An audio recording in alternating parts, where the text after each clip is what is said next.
ሰላም ጤና ይስጥልን ውድ የጤና 360 ቤተሰቦቻችን፣ ዛሬ እጅግ ወሳኝና ብዙዎቻችሁን የሚያሳስባችሁን የፀጉር ጤና ይዤላችሁ መጥቻለሁ። ፀጉር ከውበት ባለፈ ለራሳችን ያለንን ግምትና የማንነት መገለጫ ነው። ፀጉራችን ሲሳሳ፣ ሲመለጥ ወይም እድገቱ ሲቆም የሚሰማን ጭንቀት ቀላል አይደለም። ብዙዎቻችን መፍትሄ ፍለጋ ወደ ውድ ኬሚካሎች እና ሕክምናዎች እንሮጣለን። ነገር ግን መፍትሄው እጃችን ላይ እንዳለ አንረዳም።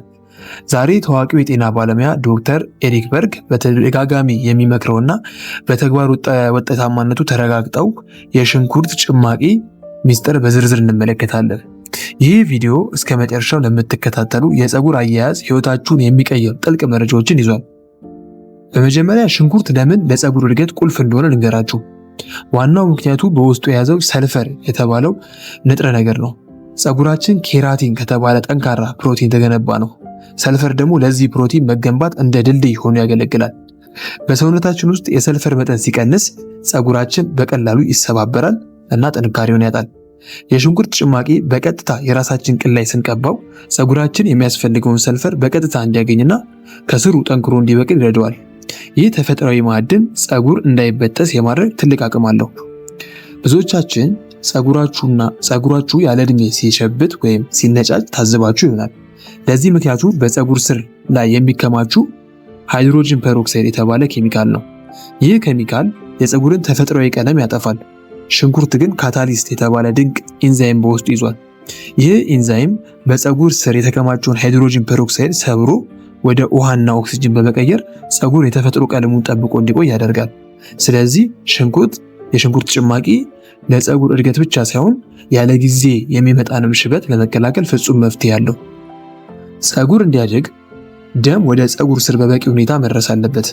ደም ለፀጉር እድገት የሚያስፈልጉ ቫይታሚኖችን፣ ማዕድኖችና ኦክሲጅኖችን ተሸክሞ ይመጣል። የሽንኩርት ጭማቂ የራስ ቅል ላይ ሲቀባ የደም ዝውውርን የማፍጠን ልዩ ባህሪ አለው። ይህ ደግሞ የተኙ ወይም እድገታቸው የተገደበ የፀጉር ዘርፎች እንዲነቁና አዲስ ፀጉር ማውጣት እንዲጀምሩ ያደርጋል። ጭማቂውን ቀብተን በምናደርገው ማሳጅ አማካኝነት ፀጉራችን ስር በምግብ እንዲሞላና ጤናማ እንዲሆን ያደርግልናል። ለወንዶችም ለሴቶችም ፀጉር መሳሳት እና መመለጥ ዋና ምክንያት ዲኤችቲ ወይም ዲሃይድሮ ቴስቶስትሮን የተባለ ሆርሞን ነው። ይህ ሆርሞን የፀጉር ስሮችን በማጥቃት ቀስ በቀስ እንዲዳከሙና ፀጉር እንዲጠፋ ያደርጋል። የሽንኩርት ጭማቂ ይህንን ሆርሞን የመከላከል አቅም እንዳለው ጥናቶች ይጠቁማሉ።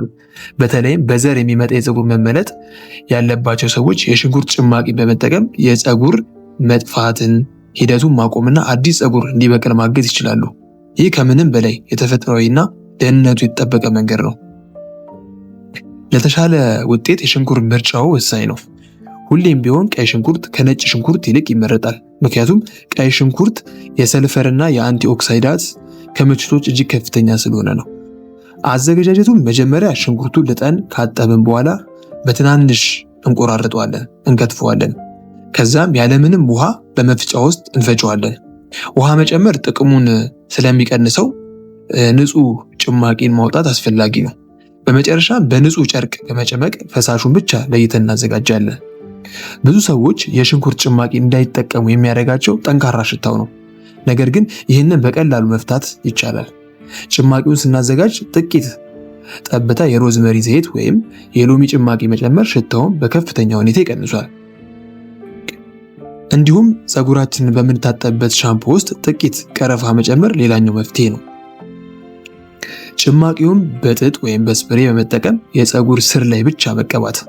ሙሉ የራስ ቅላችንን ከተቀባን በኋላ በጣቶቻችን ጫፍ ለ10 ደቂቃ ያክል በክብ ቅርጽ ማሳጅ ማድረግ አለብን። ይህ ማሳጅ ጭማቂው ወደ ውስጥ ዘልቆ እንዲገባ ያደርጓል። ጭማቂውን ለ30 ደቂቃ ያህል ማቆየት በቂ ነው። ነገር ግን ቆዳችሁ ስስ ካልሆነ እስከ 1 ሰዓት ማቆየት ትችላላችሁ። ከዚያም በመለስተኛ ሻምፖና በቀዝቃዛ ውሃ መታጠብ ነው። ሙቅ ውሃ ፀጉርን ስለሚያደርቅ ባይጠቀሙ ይመረጣል። ፀጉር በአንድ ጀንበር አያድግም። የሽንኩርት ጭማቂ ውጤት ለማየት ትንሽ ትዕግስት ያስፈልጋል። ብዙዎች ለአንድ ሳምንት ሞክረው ለውጥ የለውም ምናምን ብለው ያቆማሉ። ነገር ግን እውነተኛ ለውጥ የሚታየው ከ4 እስከ 6 ሳምንታት ባለው ነው። በሳምንት 2 ወይም 3 ጊዜ በመጠቀም ለተከታታይ 3 ወራት ብታደርጉት ፀጉራችሁ ጥቅጥቅ ብሎ ሲበቅልና ጥንካሬ ሲያገኝ ታዩታላችሁ። ተከታታይነት ያለው ለስኬት ቁልፉ እሱ ነው። በመጨረሻም የሽንኩርት ጭማቂ ርካሽ ግን እጅግ ውድ የሆነ ተፈጥሯዊ መፍትሄ ነው።